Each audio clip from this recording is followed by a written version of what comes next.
Good evening, ladies and gentlemen, and welcome to this class on parenting. I stand here with trepidation because it's not a simple matter to discuss, and it really makes me think about the job that I'm doing as a parent. And as I wrote in the email that I sent out today, that I am not suggesting that I'm going to give all the answers to all the questions on how to be a perfect parent, all the perfect things to do and the imperfect things to do, what to do and what to avoid. But I think that this topic deserves as much attention as we could give it. And I want to point out a number of things that I think will be very valuable, will be very helpful, particularly as they are from the Jewish perspective. So thank you for joining, and Yirtzeh Hashem, we'll hope to see you next week. If you have any questions or comments or whatever it is, I'm very open and interested in hearing them.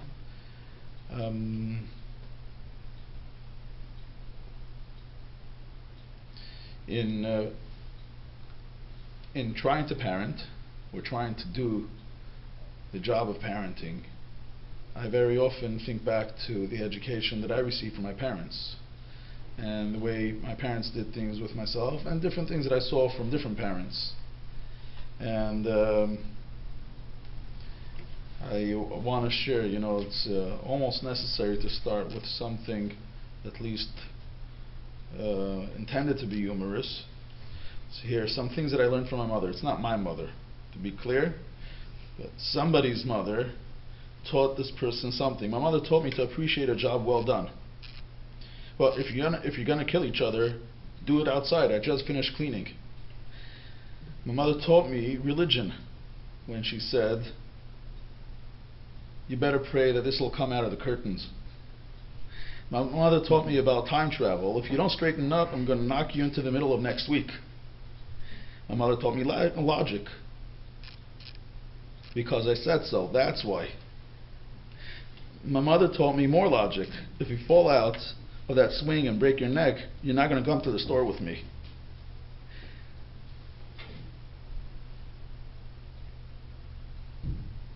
My mother taught me irony. Keep crying, and I'll give you something to cry about.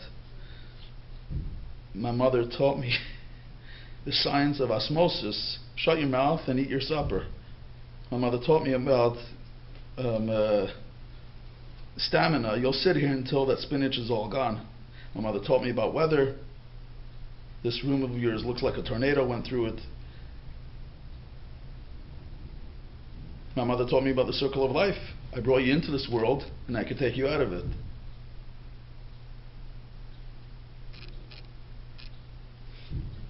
My mother taught me medical science. If you don't stop crossing your eyes, they're going to freeze that way. Sound familiar, any of these? My mother taught me how to become an adult. If you don't eat your vegetables, you'll never grow up. My mother taught me genetics. You're just like your father. My mother taught me about roots. Shut that door behind you. Do you think you were born in a barn? My mother taught me wisdom. When you get to be my age, you'll understand. And my favorite, my mother taught me about justice. One day you'll have kids, and I hope they turn out just like you. Oh, that's a bit mean-spirited, but this final point of I hope you have kids, and one day you'll have kids, and I hope they turn out just like you, is something that is somewhat of a prophecy also. It is something that we start giving over to our children, something that if we're not conscious of the way we behave and the way we do things, things happen to our children. So I want to talk about this parenting.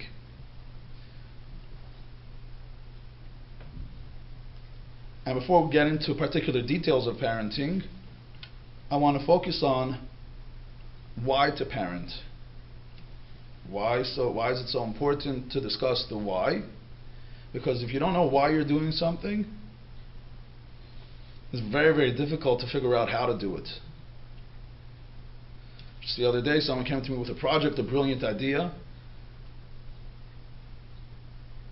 And he's quite a successful individual. But I was not understanding, I had a lot of problems with what he was saying. It didn't make sense to me. So I asked him, why do you want to do this?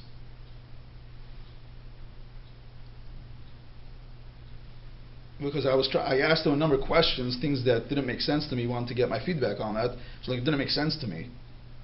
But he wasn't really getting my questions. So I said, let me take a step back and say, why do you want to do this? What's bothering you that you feel that you need to do this initiative? And after we got into that discussion, many things became clear. In order to get somewhere, you have to know why you want to get there. And that will enable you to define what to do or not to do in order to get there. So this is one thing that I feel that is very important to discuss. A second point that I think is very important to discuss, and this is what I'm going to try to bring to the table, the perspective of Yiddishkeit. Why is this important? First of all, we don't have to toot the horn of Yiddishkeit. We all know that Yiddishkeit has a very good track record. We're here today. There are thousands, millions of Jews around the world today that were deeply affected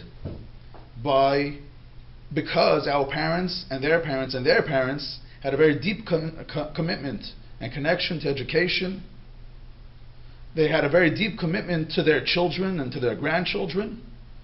And this created the nation of people that were firstly very well educated, not firstly in order of priority, but in reality were very well educated. If we talk about the famous the pride that many people speak of, the Nobel Prizes and the discoveries and the different contributions made to many different areas of thought and academia and practical living, this came due to a commitment to education. A commitment to education with regards to Yiddishkeit. The fact that close to 3,500 years after the Torah was given, we are dedicated to studying the Torah and to analyze the Torah and to, so to speak, nitpick the Torah and to focus on this word, on that word, on the other word. It didn't happen by itself. It happened because our parents and their parents and their parents had a commitment to education of their children, to teach them the Torah, to teach them the traditions, to teach them how to do this mitzvah or that mitzvah or the other mitzvah, how to live life. So this is another great testament to the value of education, to the value of parenting. But more than anything else, I think that it's when we look at the morality and the values that are found in Jewish tradition. And these came about only one way. We know that morality and values don't happen by osmosis. They don't happen automatically. This happened because parents educated their children. Fathers and mothers invested time and energy and effort and sweat and toil and blood, sleepless nights, tears, for the well-being of their children. So Yiddishkeit has a lot to offer in matters of education, in matters of parenting. What is it that Yiddishkeit says? What does the Torah tell us about about education? What does the Torah tell us about parenting?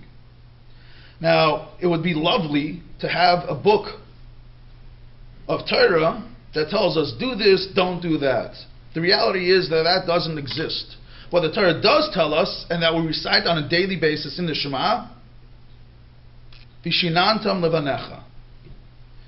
Loosely translated as teach your children, but more accurately translated, Vishinantam, that you should educate them, that it should become part of their life. So when we recite the Shema, proclaiming Hashem's unity, Hashem's oneness, we don't just recite the Shema, we don't just say, Hashem, we believe in you, you're wonderful. We move on to the mitzvah of loving Hashem. If I believe in Hashem, it's not just a distant God that is disconnected from me, but it's a Hashem that I believe in, that I love, that have a relationship. and we remind ourselves of the obligation to love Hashem with all your heart, with all your soul, and so on,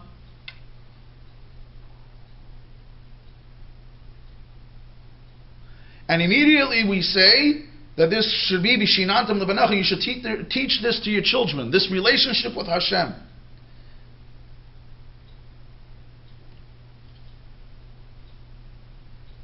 From the perspective of Yiddishkeit, your child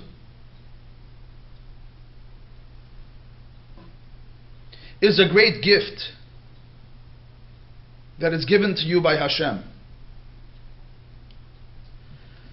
There is a wonderful educator, Chabad rabbi in England, that is, I had called upon him a number of times. A great respect for him, and he's been an educator. He's been an educator for more than 50 years, and he's good. He's very good. And when I look at him now, it looks like the perfect educator. Like I can't imagine anybody. This amazing educator. And a number of years ago, he shared a beautiful exchange that he had with the Rebbe, and I find it very significant, and I find it very moving. He said that early in his career, I don't know if you've educated children, whether it's in a classroom setting or in a dining room, kitchen, or bedroom setting, children get to you sometimes. And he shared with the Rebbe that he, as an educator, that he sometimes is very tempted to lose his cool. And perhaps sometimes he's not just tempted, he loses his temper sometimes with the children, and he asked the Rebbe, what could he do about that? I think that this is a very valuable question, a very important question to ask ourselves, because a healthy parent is tested, a healthy parent is challenged to maintain their composure and to maintain their clarity of mind. This is a question that he posed to the Rebbe. I find this particularly valuable because looking at him now, he's a perfect educator, which means to me that I have hope, which means to me that even if I'm an imperfect educator, there's still room for improvement. It's not the end of the game, and we could all become much better educators. So even if you're not tempted with your temper, or even if you're not tempted with losing it on a kid, but there's always room for improvement. And here's the Rebbe's answer, very short, but I think very significant. The Rebbe told him that he should be mizbeinen, he should meditate, that these children, I just want to share it the way I heard it from him.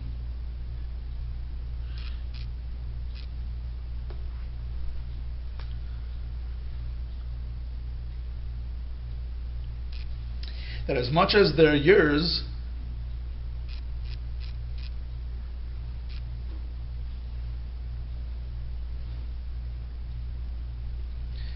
they are Hashem's.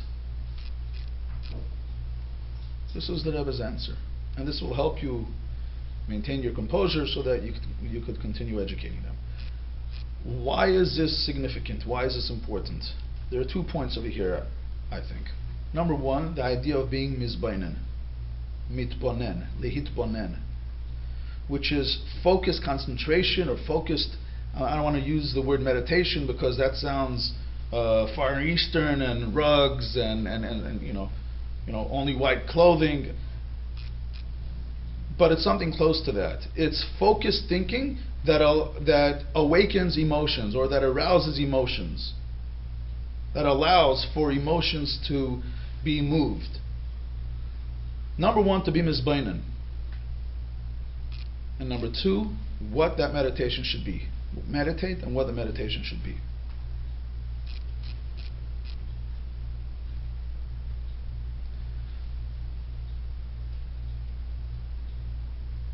So when we speak of educating our children, why do we want to educate them? because they are great gifts of Hashem that were given to us. And they were given to us for a particular purpose.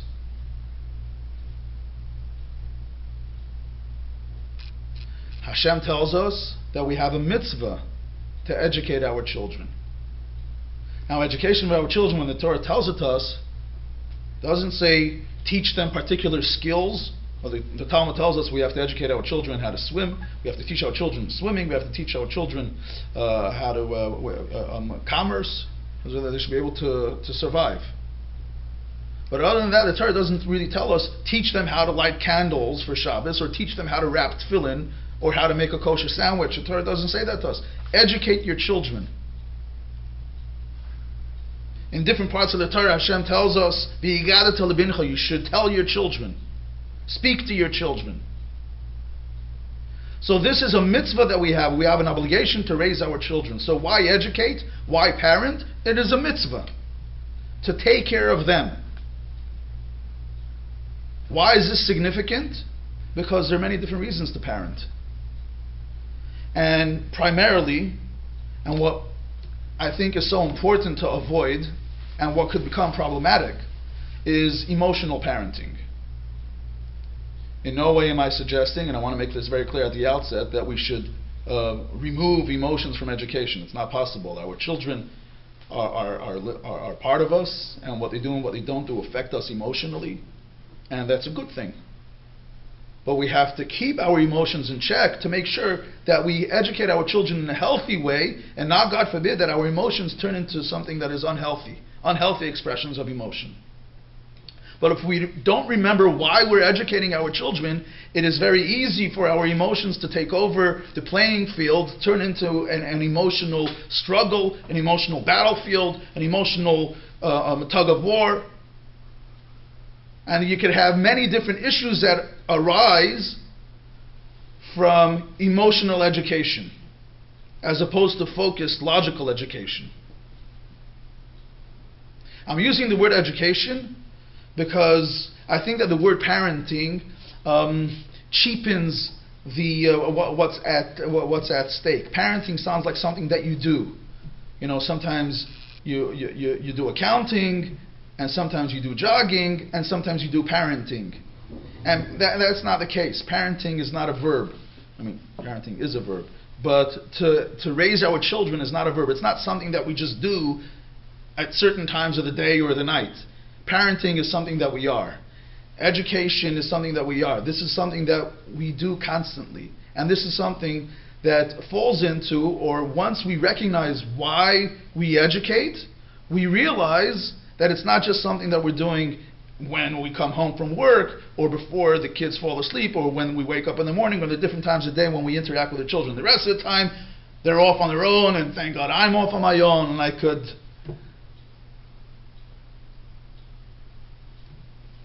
What do I mean by this?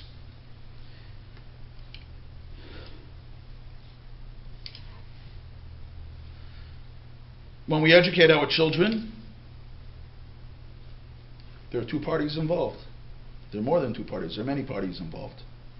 But if I'm not focused, if I don't know why I'm educating them, if I don't have the framework of what I'm trying to accomplish with them, the focused understanding and appreciation, the direction of where I want to go with them, husband and wife, father and mother will be on two different pages. Father and mother in school are on two different pages, or any type of educational program that I'll put them in, whether it's school or the activities or whatever it is. We're all over the place. Not so if both father and mother have the same vision of what it is that they want to achieve with their child. If they both understand why it is that they want to educate their child. If you educate your child simply as an emotional reaction, one parent has one reaction, another parent has another reaction, and then they don't see eye to eye of what. And then who's to say is right? Who's to say is not right? Which way should things happen? So, and what's the problem with that? That creates tension. in the couple, which translates into the children. That creates, and worse than that, it creates inconsistency with a child. Hashem gave us a child. This is a great gift from Hashem. And He gave us, together with that, the honor and the responsibility of raising this child. Now, what does raising this child mean? To give the child values, to give the child morals, to give the child to recognize, to make this child into a being that will be have a positive effect on the world, society around them, the environment around them. But if I raise a child just for my own well-being, if I raise a child just because it makes me feel good, or am I looking for a way to prove myself, or because of my own, this is a different type of trophy. Look how perfect my child is. Look how amazing my child is. What ends up happening is I'm not really focused on the needs of this child. I'm focused on what makes me feel better, what makes me feel important, what makes me in my circle of friends or colleagues or community or wherever it is that I'm trying to gain points, so to speak, whatever, what will work there, what will make everybody say, wow, what an amazing child. If I'm looking at it from the perspective of me or the child. So once again, this is an emotional or rational approach. If I understand why I'm educating the child, I recognize that it's because of that I'm trying to educate to raise this child. That's one thing, as opposed to if I just have emotional reactions. But what's going to be? How are people going to look at me? No, you can't do this. You can't dress like that. It's not the clothing not matching. You can't do that because people are going to think bad about me. How often do I hear from people in our community that their parents forced them into ballet or piano? The child had absolutely no interest in that whatsoever. And it was a daily battle. And the parents forced them. And there was with all different types of threats and punishments. And I'm going to stop there. Different incentives, positive and negative, to get them to sit there. Why did the child need that? Is that what the child was missing in their life? Could be the answer is yes. And could be the answer is that the child needs to have that discipline. Or ask yourself, did you do it because of yourself, or are you doing it because of the child? Are you doing it because you want to be that parent that has a child, a prodigy, a musician, such a pianist? You should hear the way she does a Bach. You should come. You should have been there by that recital. Oh! Is she lacking it? What was that actor, Matt? Thank you. Damon, yeah. I read a great line from his mother. His mother I think, teaches drama. And she said that putting a child on stage before the age of 18 is child abuse. I found it interesting coming from somebody that is, so to speak, an A actor, right? But there's something to it today. How many parents today was like, oh my. Does a child want to perform? Does a child want to be there on stage? Is it important for the child's development to be there? Or is it important for you to say, oh, look at how wonderful my child did? You remember that famous anecdote of the parent that goes to recital and there's someone there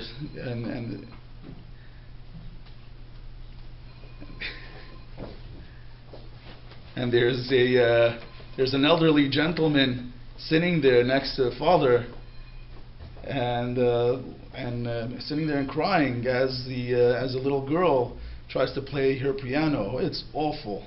It's awful. I'm sorry, not her piano, her violin. It's screeching. It's not going well. She's off tune, off key. It's never seen. But the father is sitting there and quelling, and the other individual is sitting there and crying. He turns to the individual and he says, "What do you find so moving?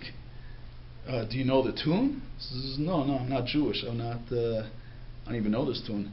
It's like, what was it? The way she played the violin? It's like, no. So what are you crying about? So I'm crying about how terrible it is. if am I doing it for my if I'm doing it for my child, if that's what my child needs, he or she needs to be up there on stage because she likes it, good. But if not, what's she doing there?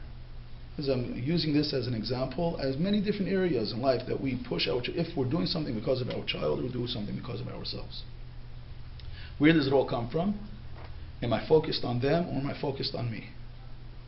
And that's the first step of education, to ask ourselves, why am I doing this? Why am I in this? Yiddishkeit teaches us we raise our children, we have to raise children to make the world a better place, to make the world a holier place, to make the world a more godly place. So how do I do that? How do I accomplish that?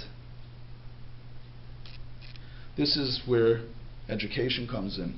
And in education there are different steps that we can take, and there are different steps that we must avoid taking. But first and foremost is, as I mentioned, the story to sich misbeinen sein, to focus, to meditate. As in the meditation that the Rebbe gave Rabbi Levy, that it's Hashem, as much as it's your child, it's Hashem's child.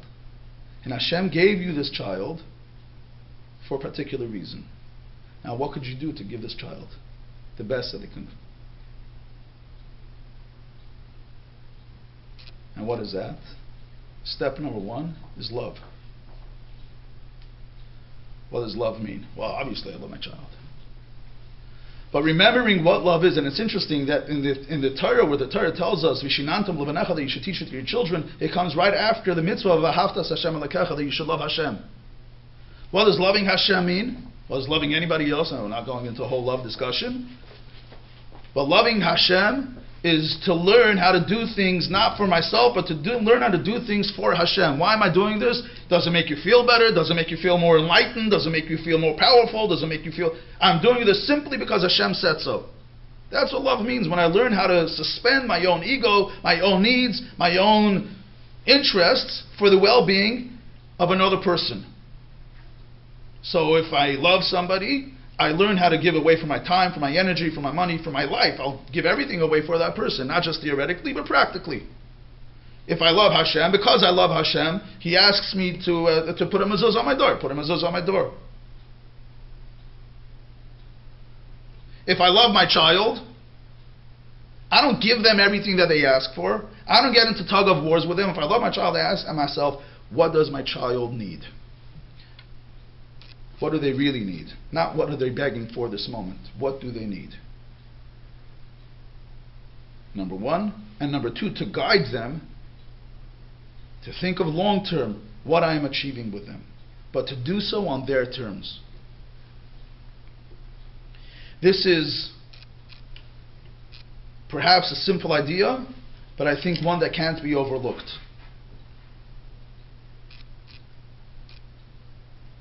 Vishinantam levanecha, that you should teach your children, that it should become fluent in their life. It should become fluent in their mouth. That it's not something that they've just memorized, but it's something that becomes part of their identity.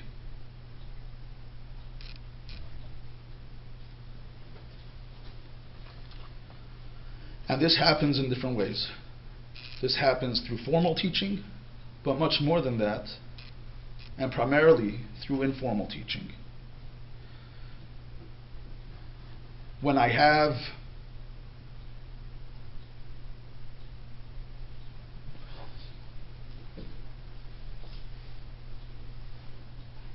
which touches once again on why am I teaching. If I'm teaching just in order to feel good, if I'm teaching just in order to accomplish something minimal, so then, well, I sent them to a course, I sent them to a class. What else do you want from me? I sent them to school. What else do you want? I did my job. But when I recognize that parenting is something that happens all the time, it's the way I fall asleep at night, it's the way I speak to my wife, or a wife speaks to her husband. Somebody wise once told me that the best gift that I could give to my children is to love my wife. Because children pick up much more of the way we behave, much more than what we speak to them. Children learn how to communicate with people around us from the way we communicate with the people around us. So we can tell them, oh, this is the right way to do things.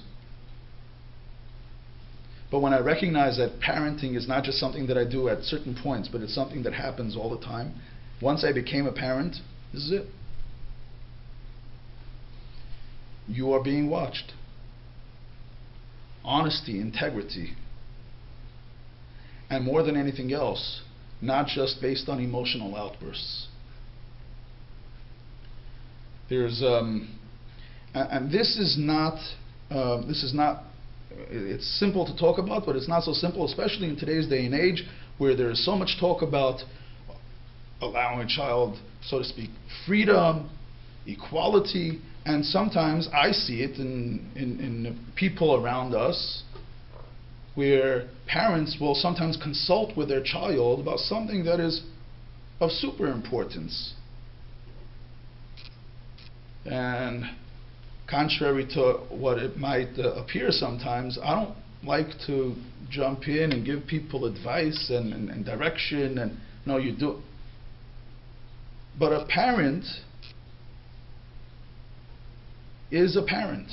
And a parent must be a parent. A parent must remember that there are parents. So if I ask a child a question of that is a parent question, a child gets confused. What are you doing? So it might feel good to a parent, my child is so smart, I could discuss these things with them. At a later age, there might be a certain level of discussion. Certain things could be discussed. But I think that this happens when we forget what our job is. As parents, our job is to be educators. Our job is to be coaches, a life coach. And a life coach happens through direct discussion, but more than that, a life coach happens by giving instruction. This is the way we do things. So I'll give a simple example. And I'm using this as an example not because of any agenda.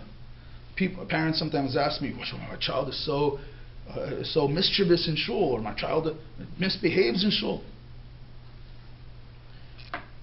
And sometimes I'll ask the parent, when was the last time you sat down and had a discussion with your child what behavior in shul is supposed to look like? When was the last time you tried to emphasize to your child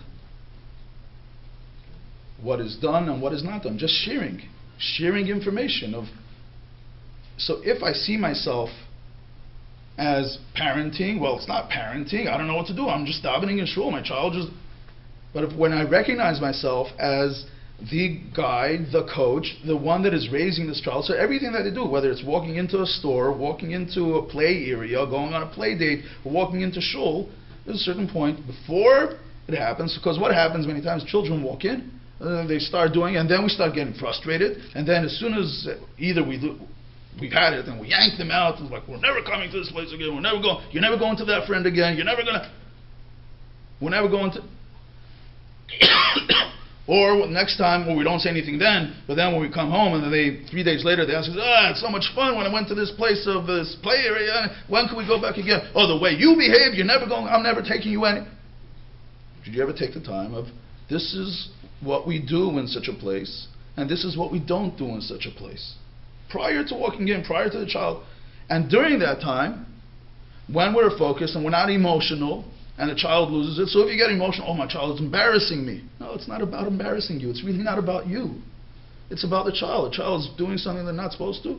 Okay, so we tell them, then you stop. Or if you see sometimes, obviously, there are situations where you can't speak to a child becomes not reasonable. So we have a discussion later that this is unacceptable, that something doesn't happen. And there are obviously the different ages, different stages, and different things that a child goes through. Sometimes a child has to be disciplined, sometimes a child, and we'll discuss these things in the later discussions.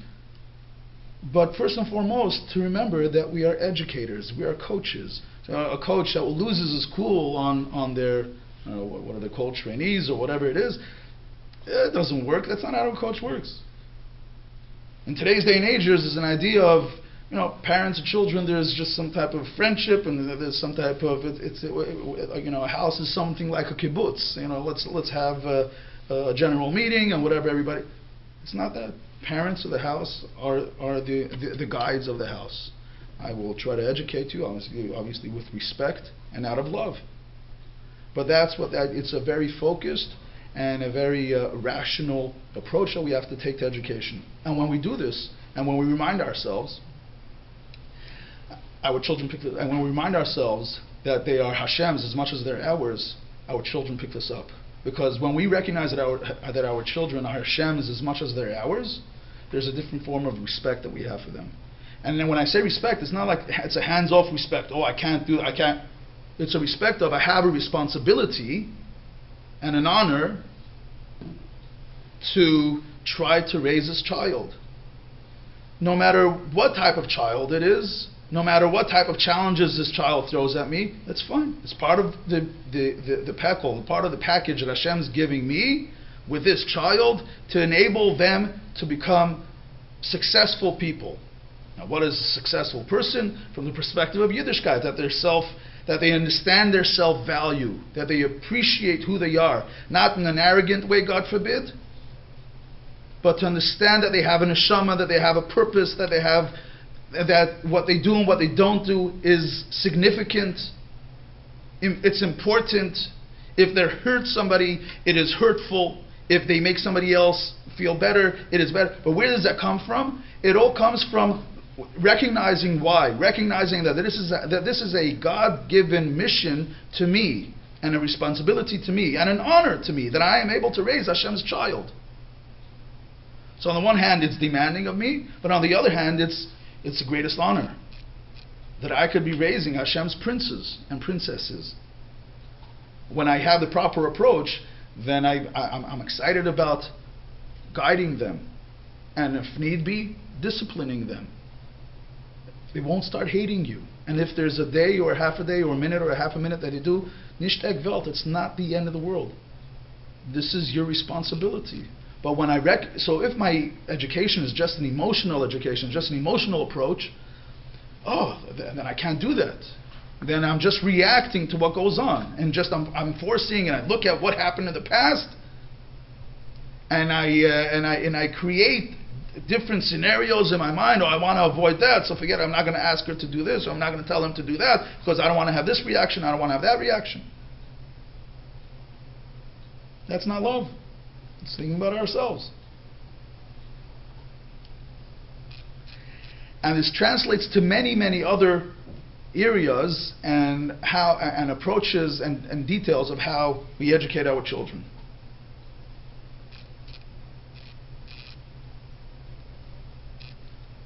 Another downside of becoming an emotional parent is that a little while ago I was in a shul. It wasn't in our shul. I was in a shul, and it was very crowded. Not a secret. I was, as you know, I was in 770 a few weeks ago, and I saw this father that his child, during davening, his child was standing next to him and chatting with his friend. And approximately every, 14 minutes, the father would just lose it on him. What are you doing? You're standing in a shul. What are you talking? Why are you not davening? And then the father just went back to what he was doing. I'm not sure what he was doing, whether he was studying or davening. I don't know what. And to me, obviously, when I see this, it's not, God forbid, judging, and I don't know the parent, the father, I don't know the child, I don't know the challenges, I'm not going there. But to me, that was a reminder and a question I asked myself, do I also behave this way? What's the issue with this? The issue is, this is emotional education, this is not rational education. You don't guide, you don't raise a child this way. It's true with regards to davening in a shul, it's true with regards to any setting. Why didn't you do your homework? You should have done your homework. Why didn't you clean up your room? Why are you eating like this? Why? Or any of the other issues that we might have with our child. If it's emotional outbursts, so our child learns, okay, fine, that's what my parent does. Every once in a while they get upset, they'll have an outburst, it's okay, it'll pass. And that's what was done. This boy just continued talking as if his father didn't say anything. Because our children learn that we're not consistent, this is not serious, this is not important, as opposed to, this is what we do, this is what we don't do, this is, there's a reward, there's punishment, I don't mean God forbid, but there are consequences to our action. What we do is valuable, but it's focused.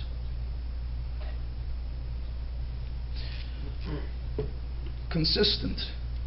Think of how you would like to be raised. If you had this challenge, how would I like to have been changed?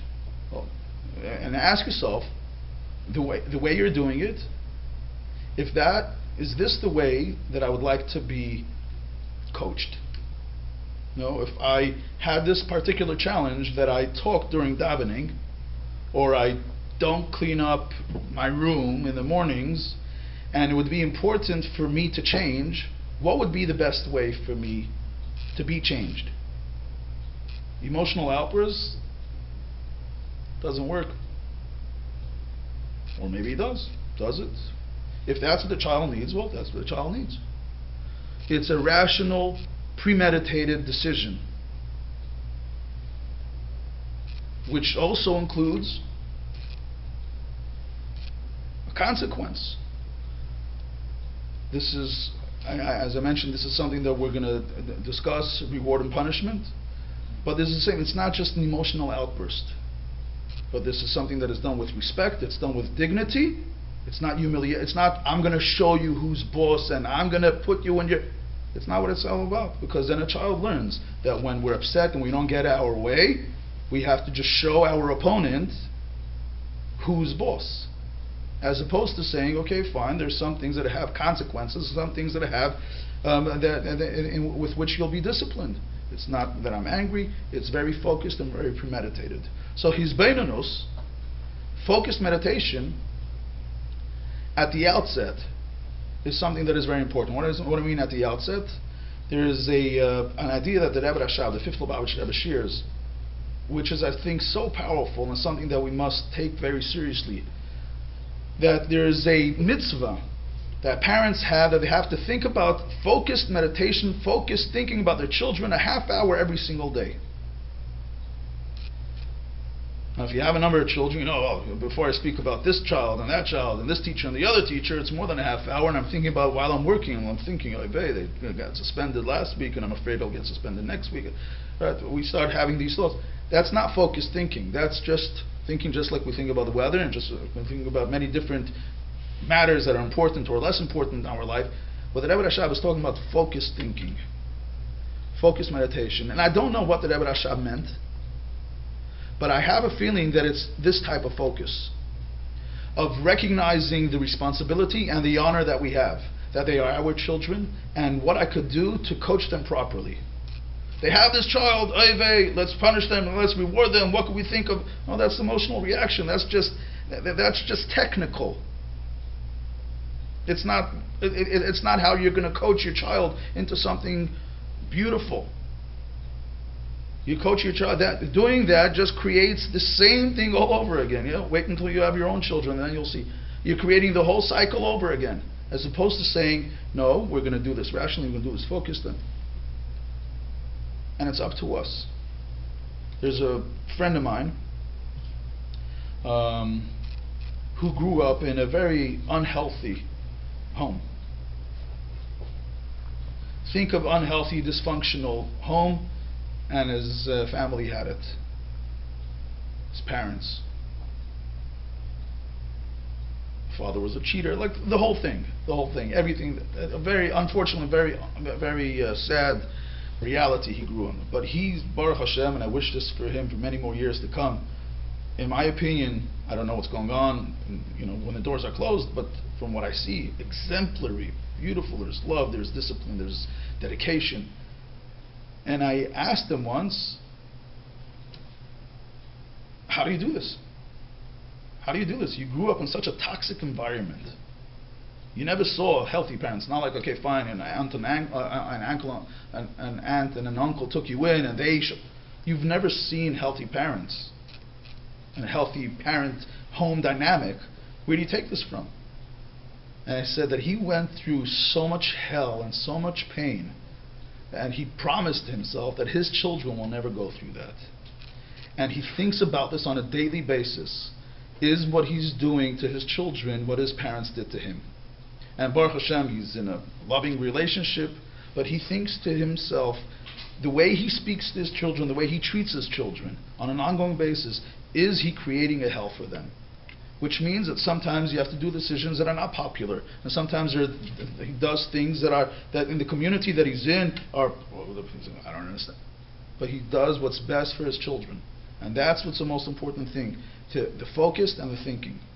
And when we do so with true love, meaning focus completely on the child feels it, a child recognizes it. And this is not just a child of 3, 5, or 7. This is a child of 15, of 20 as well. When a child, and this is what a child is looking for, when a child realizes that their parents look at them with respect and with love, not giving them anything that they're asking for, not just showering them with more and more, and not putting them up on a pedestal that is higher than it, but respecting them as Hashem's children, and giving them the guidance and the tools and the focused way of living. This is the greatest gift that we can give to our children. When we look at it this way, when we have our focused thinking this way, when we create this framework, it's much easier for us to speak to our spouse or to speak to educators or to speak to this is our goal. And perhaps we have to sit down and ask ourselves, what is our goal? The greatest gift that we can give to our children is to recognize that they are part of Hashem, that Hashem put them on this world, and there's something very important for them to contribute. That what they do and what they don't do is of super importance. The super effect that it has in this world, the positive things that they do and the negative things that they do, these are important. Your love for them, Hashem's love for them, the challenges that they face are there for them to strengthen themselves, to become stronger than what they are, to become deeper, to become more rich. The challenges are not mistakes. It's part of who they are and what they are, and part of Hashem's plan. When a child realizes that they have intrinsic value, when a child knows that what they do and what they don't do is important, not just because you'll get a prize or you won't get it, but it's intrinsically important, this is empowering to a child. This is uplifting to a child. And therefore a child understands when there are consequences because they know that what they did something that was destructive. It therefore begs for some type of reaction in a healthy way. But when we give this to a child, when we focus on this on ourselves to recognize this gift, and we focus on giving this to our child, we've given them the greatest gift. It's not something that comes easy or automatic, and therefore the Rebbe Rashab reminds us that we need to focus, meditate, mizbeinen about this every single day, for a half hour every single day. Because we need the reminders. Naturally, we become reactionary. Naturally, we